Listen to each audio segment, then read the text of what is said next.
નકર મહેમાન આવીને વયા હોત ને જાય પણ કોઈ જામફળીમાં જોતું નથી. હવે આ ખોટા છે. મહેમાન આવે ને તો એમ કે આ વર્ષે ઓછા જામફળ આવ્યા છે. ભાઈ આ છે મેથી અને મેથીનું કટિંગ, મરચા, ટમાટર, બટાટા અને કોથમરી, મીઠું અને શું છે ચણા લોટ.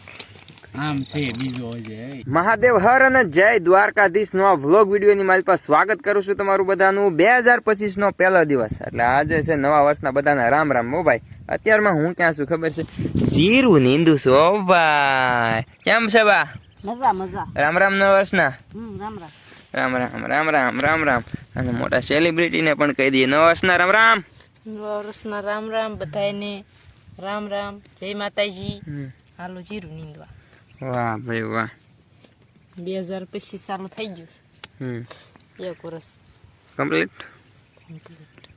હાલો મિત્રો, જો બપોરા કરીને ગયા છે ને હવે જાય છે નીંદવા જીરું પાછા.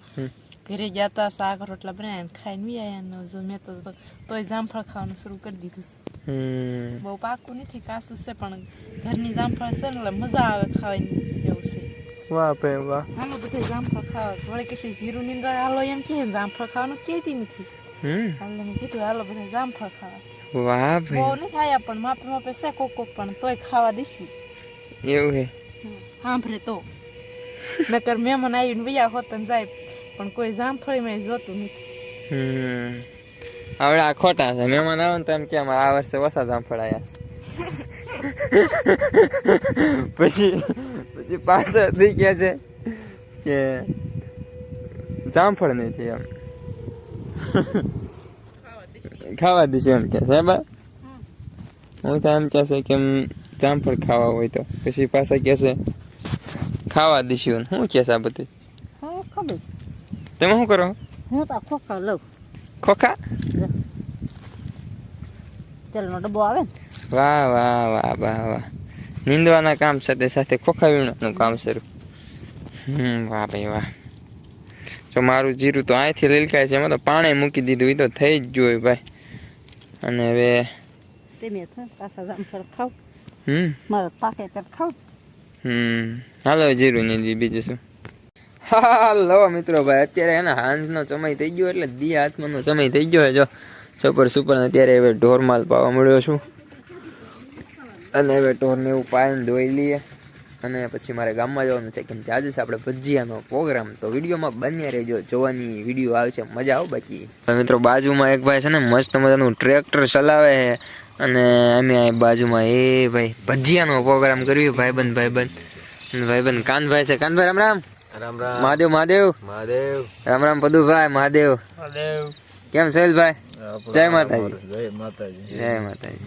રામ રામ નો કરતો નકર શરીર ભોકાઈ દીધું. ભાઈ આ છે મેથી અને મેથીનું કટિંગ, મરચા, ટમાટર, બટાટા અને કોથમરી, મીઠું અને શું છે ચણા લોટ. આમ છે બીજો છે. અરે હજુ આ ચણા લોટ ભાઈ એટલે ન થાય એટલે ખાલી ઓનલી ફોર 4 જણા છે.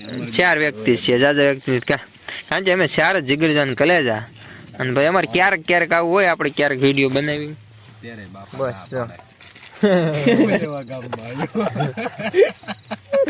હાલો મિત્રો જો આવું કામ કરીએ છીએ મજા આવે છે. થોડા ભજન સાંભળતા નાનો એવો પ્રોગ્રામ કર્યો છે. તો હાલો થોડી પ્રોગ્રામની મજા માણીએ અને થોડો વિડીયો મેં કીધું હમણાં થઈ જાય કા થોડીક વાતો કરું કા થઈ જાય.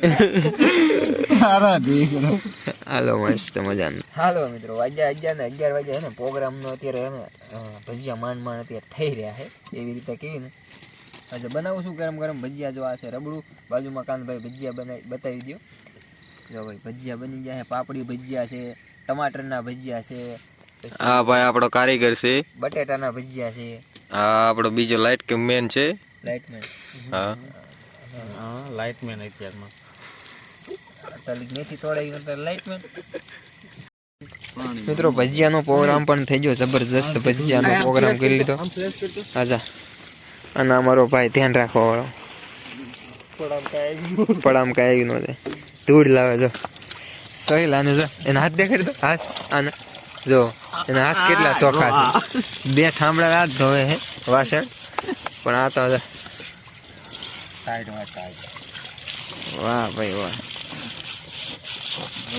એમાં મેં પ્રોગ્રામ કર્યો હોય પણ અમારે વાસણ બધા ધોવાય છે હો ભાઈ. કા પ્રદીપભાઈ ઓલ ક્લિયર. પ્રદીપભાઈ મસ્તીના વાસણ સાફ કરી નાખ્યા સોહેલભાઈ ની મદદમાં. કોન્ટેક્ટ કરજે ઈ નંબર માં. 150 રૂપિયા ઓન્લી ફોર 150. જાજા આપણે એમાં 50 રૂપિયા તો દૂધ હારવા વાળા જ લઈ જાય છે. એના હાથ જોઈને ખિસ્સામાં તો હાથ છે જોત કરે તેમ. અડે નહીં ઈ ખાલી ખાવા વાળા. તો 50 રૂપિયા આમ કરે શું કરું તો ભાઈબંધી કા ભાઈબંધ લાખ રૂપિયાનો માણસ. તને લાખ રૂપિયાનું કીધું ને તો એને કઈ આમ છે વેલ્યુ નથી. હાલો રેડી વાહ ભાઈ વાહ ક્લીન. તો આપણે સાંજે ભજીયાનો પ્રોગ્રામ, અને ભજીયાના પ્રોગ્રામ પછી અત્યારે જો હું શું ખેતરમાં વાડીમાં જીરામાં બેઠો છું. વચાળે ખાટલો છે, આ બાજુ તીર્થભાઈનું પડ્યું છે, તો પણ તીર્થભાઈને મારા મમ્મી રાખે છે. વ્લોગનો એન્ડ કરવા આપણે વ્લોગ શરૂ કર્યો તો બીજો દિવસ છે, તો બીજા દિવસના મહાદેવ એટલે મારે થોડુંક એટલું કેવું છે અત્યારે કે ને ખજૂરભાઈ વિશે વિરોધ થઈ રહ્યો છે. મારાથી તો બોલાતું પણ નથી હમણાંથી. તો હું ઇન્સ્ટાગ્રામ ઓછું ખોલું છું, યુટ્યુબ ઓછું ખોલું છું, કેમ કે વિડીયો પણ ટાઈમ નહોતો આવતા. ઇન્ટરનેટની પ્રોબ્લેમ ને બધું થોડુંક આવે છે ને મારી પાસે થોડુંક ટાઈમ નથી, બધું જેવું થતું. પણ હું અત્યારે એટલું કહું કે વિડીયો તો આપણા તો આવવાના જ છે. પણ અત્યારે વિડીયો બધા જોઉં છું, એમાં જોઉં છું ખજૂરભાઈ વિશે વિરોધ થઈ રહ્યો છે. એટલે કે ખજૂરભાઈ ગરીબોના ભગવાન છે, એમના વિશે અત્યારે વિરોધ થઈ રહ્યો છે. તો તમે એ તો જુઓ, જેને ગરીબોના મકાન બનાવ્યા પછી એક ખેડૂત છે, એક મજૂર વ્યક્તિ છે, એમને પહેલાં પૂછો મકાન કઈ રીતે થાય છે. એમાં મેં વિડીયોમાં જોયું હતું કે 4.5 લાખ રૂપિયામાં મકાન થઈ જાય. 4.5 લાખ રૂપિયામાં જો મકાન થઈ જતું હોય ને તો ગરીબો એક ઓટલાના સાંયે બેસીને નો ભોજન કરતા હોય. એટલે ઓટલા ઉપર બેસીને એ પોતાના ઘરમાં ભોજન કરતા હોય. તો પહેલાં તો એમ કેવું કે ગરીબોને એ જે મકાન બનાવી આપે છે ને એ બહુ મોટી વાત છે. અને ઘણા એમ કહેશે કે 24 લાખ રૂપિયાની કમાય છે અને એક વિડીયોના, અને ખાલી 4 લાખ રૂપિયા ખર્ચ કરે છે. તો એમને કેટલું ફાયદો થાય છે. તો વિડીયો અમુક માણસો તો 42 લાખ કમાય છે ખાલી એક વિડીયોના. તો એ તો ખાલી કોઈ દી સેવા નથી કરતા, એને કોઈ 2 લાખ રૂપિયા પણ નથી બગાડ્યા. અને આ ખજૂરભાઈ 4 લાખ રૂપિયા પાછળ બગાડે છે. અને તો સારી એક વાત કહેવાય. ખજૂરભાઈએ બધા વિડીયોમાં ઘણા બધા એમને વિડીયો બનાવ્યા છે, એમાં એને કીધું છે કે હું 99% ઇન્કમ ગરીબો પાછળ વાપરું છું. અને ભાઈ ખાલી મકાન નથી બનાવતા, તમે પાછળ જુઓ ને એ મકાનમાં રસોડા શીખ્યાનો ખર્ચો અમુક વૃદ્ધો માણસો છે ને એના જીવે ત્યાં લીધીનો ખર્ચો એમની માથે લીધો છે. એ ભગવાન કહેવાય. વાલીડાઓ એમનો વિરોધ ન કરો. અને અત્યારે તો વિરોધ તમે કરી રહ્યા છો ને જે એમાં આમ વધી ગયું છે. શું કે જે વિરોધ કરે છે એમનો સપોર્ટ બધા કરવા લાગ્યા છે કે આમ તેમ ને આમ. પણ ખજૂરભાઈ એના વિશે જરાય આમ કે મનમાં જ નથી ખજૂરભાઈને. એમ તો રાત્રે પણ બધાના મકાનનું કામ કરે છે, સારા કામ કરે છે. અત્યારે હાલની તકે એ લાઈવ થતા લાઈવમાં નથી જોડાતા. શું યાર, એને એમ કીધું કે સારો કૂતરા ફસે છે ફસવા દો, આપણે જો કૂતરા ઉપર ધ્યાન દઈશું ને તો આપણે અવળા રસ્તા ચડી જઈશું. એટલે એને બહુ ધ્યાન નથી દેતા. બાકી હું તો આટલું જ કહેવા માગું છું, વિરોધ ના કરો. મળવી હાલો. મહાદેવ બીજું કાંઈ નથી કહેવું.